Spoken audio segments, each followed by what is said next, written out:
Hello, Chon. Let's see this question. In the eyes of the law, it is dash to pay less wages to the worker.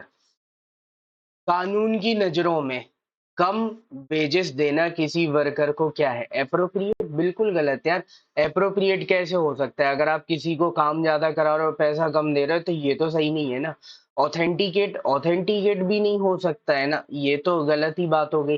Correct? अगर आप किसी से काम ज्यादा करा रहे हो, उसको पैसा कम दे रहे हो, तो ये करेक्ट कैसे है? ये तो इनकरेक्ट होना चाहिए ना।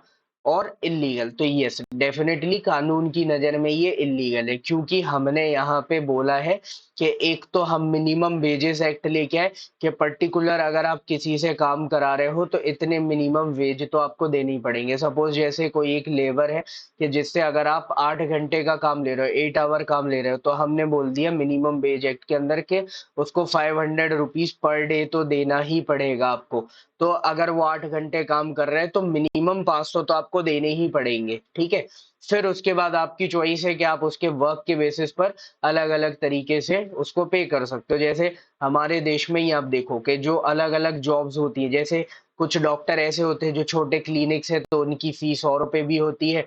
कुछ डॉक्टर बड़े बड़े हॉस्पिटल्स में बैठते हैं तो वो वन टाइम कंसल्टेशन का 5-5 हजार रुपए भी लेते हैं ना, तो वो अपने आप डिसाइड कर सकते हैं। लेकिन जैसे हमने बोला कि एक मिनिमम क्राइटेरिया होनी चाहिए। अब वो तो अपना खुद का बिजनेस कर रहा है वो अलग, जैसे कोई एम्प्लॉयमेंट आपको दे रहा है तो उसमें मिनिमम जैसे गवर्नमेंट डिसाइड कर दिया कि मिनिमम इतना होना चाहिए, तो उससे नीचे आप नहीं दे सकते हो। अगर उससे नीचे दे रहे हो मतलब ये जो मिनिमम वेजेस एक्ट है इसका आप वायलेशन कर रहे हो, इस लॉ का वायलेशन कर रहे हो, तो ये एक्ट कैसा हो जाए, मतलब जो एम्प्लॉयमेंट आपको दिया है तो वो एम्प्लॉयर का काम क्या हो जाएगा, इलीगल हो जाएगा, और उस केस में उसको पनिशमेंट दी जा सकती है यहाँ पे, ठीक है। अब ये जो 500 है ये एग्जैक्ट इस एक्ट में नहीं लिखा है, ये जस्ट मैंने आपको एग्जाम्पल के लिए बोला है, ठीक है। तो ये इलीगल हो जाएगा। So correct answer will be C, illegal. Hope you understood it well. Best of luck. Thank you.